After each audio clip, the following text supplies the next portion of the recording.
गट्टू चिंकी ने सभी पालतू जानवर देखे थे, जैसे कि कुत्ता, बिल्ली, मामा जी की गांव वाली गाय, बैल और बकरी भी। लेकिन जंगली जानवर सिर्फ टीवी और किताबों में ही देखे थे। उन्हें जंगली जानवर देखने की काफी इच्छा थी, लेकिन बेचारे गट्टू चिंकी जंगल जाकर जंगली जानवर तो नहीं देख सकते थे, और पापा के पास दोनों को जू ले जाने का वक्त भी नहीं था। उन्हें ऑफिस के कामों से फुर्सत ही कहाँ मिलती थी। बेचारे गट्टू चिंकी पापा से जू ले जाने की जिद करके बोर हो गए थे। लेकिन एक दिन कमाल हो गया, जू देखने का मौका उनके पास खुद चल कर आया। क्लास में एक दिन मिश्रा सर पढ़ाते पढ़ाते अचानक रुक गए और कहने लगे, अरे मैं आपको बताना भूल गया, कल मैं हमारी क्लास की छोटी सी ट्रिप जू में ले जाने वाला हूँ। वहाँ मैं आपको सभी जंगली जानवर और पक्षियों से मिलवाऊंगा और उनकी जानकारी भी दूंगा। कल उस हिसाब से रेडी होकर आना। ये सुनकर सारे बच्चे खुश हो गए। लेकिन आपको पता है सबसे ज्यादा खुश कौन था? जी हाँ, हमारे गट्टू चिंकी। गट्टू चिंकी शाम को जैसे ही घर लौटे, उछलते हुए पापा से मिले। पापा हमेशा की तरह लैपटॉप पर बिजी थे। पापा, आपकी एक टेंशन खत्म हो गई। अरे भाई, कौन सी टेंशन? हमें जू ले जाने की। जू? दूसरे दिन गट्टू चिंकी जू जाने के लिए काफी अच्छे से तैयार होकर स्कूल पहुँचे। उछलते हुए बस में बैठ गए और बस चिड़ियाघर की तरफ निकल पड़ी। आधे घंटे बाद बस शहर के बाहर बसे हुए एक बड़े से चिड़ियाघर के सामने जाकर रुक गई।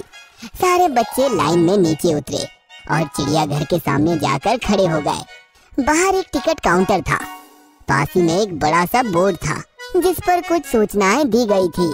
बच्चों, बोर्ड को अच्छे से पढ़ लो और समझ लो कि जू में हमें कैसे बिहेव करना है। गट्टू चिंकी ने बड़े ही ध्यान से बोर्ड पढ़ा। चलो अब अंदर चलते हैं। लेकिन सर टिकट्स? डोंट वरी गट्टू, जू के टिकट ऑनलाइन भी निकाले जा सकते हैं। मैंने कल ही हम सबके टिकट्स निकाल लिए थे। बच्चे अंदर पहुँचे तो मानो उन्हें ऐसा लग रहा था कि वो किसी नई दुनिया में आए हैं। जू शहर का हिस्सा होकर भी वहाँ अंदर ना तो हॉर्न की आवाजें थी और ना ही लोगों के चीखने चिल्लाने की। सिर्फ पक्षियों की चहल पहल और जानवरों की आवाजें आ रही थी। फिर बच्चे एक बड़े से पिंजरे के पास आए तो अंदर एक लंबी लंबी गर्दन वाला जिराफ था। जिराफ गर्दन ऊंची करके एक पेड़ के पत्ते खा रहा था।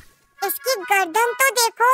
हाँ, गर्दन इतनी ऊंची है तो फिर पानी कैसे पीता होगा? जिराफ एक जंगली जानवर है, साथ साथ शाकाहारी जानवर है। जंगलों में पेड़ ऊंचे होते हैं। जिराफ की गर्दन पेड़ के पत्तों तक पहुंच पाए और वो आसानी से भोजन कर सके, इसलिए उसकी गर्दन इतनी लंबी होती है। पानी पीते समय उसे दिक्कत काफी होती है, लेकिन उन पर भी उसने सॉल्यूशन ढूंढ लिया है। जिराफ अपने सामने वाले दो पैर घुटनों में मोड़ देता है और अपनी गर्दन नीचे झुकाकर फिर पानी पीता है।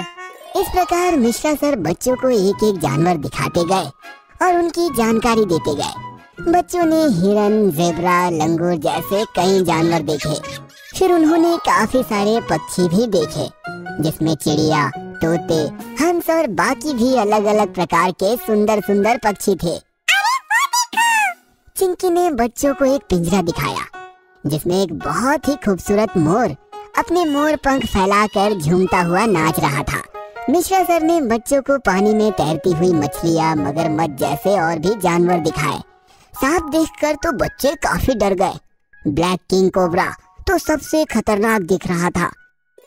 फिर वही जू में बैठकर सबने खाना खाने का प्रोग्राम भी बनाया।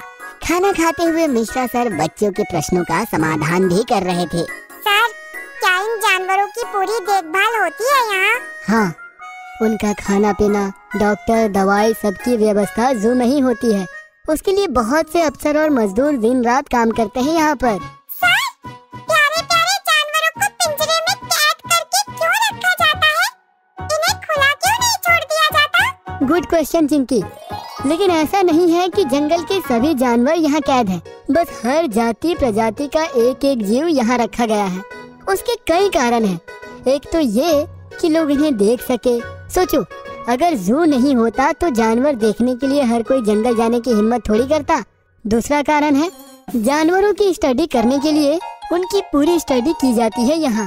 यह स्टडी जानवरों के लिए भी फायदेमंद साबित होती है और हम मनुष्यों के लिए भी, क्योंकि हमें एक साथ एक धरती पर रहना है तो एक दूसरे को समझना तो पड़ेगा ही। इस प्रकार मिश्रा सर ने बच्चों को और भी काफी जानकारी दी। फिर खाना खाने के बाद मिश्रा सर बोले, बच्चों अब डरना नहीं है क्योंकि अब हम शेर का सामना करने जा रहे हैं। ये सुनकर तो काफी सारे बच्चे डर गए, लेकिन सबसे ज्यादा डरी थी चिंकी।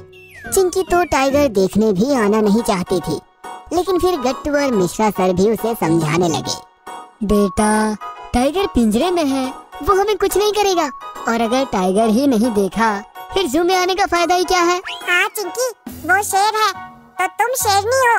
शेर को दिखा दो कि शेरनी भी किसी से कम नहीं है। फिर चिंकी मान गई और सबने टाइगर भी देखा।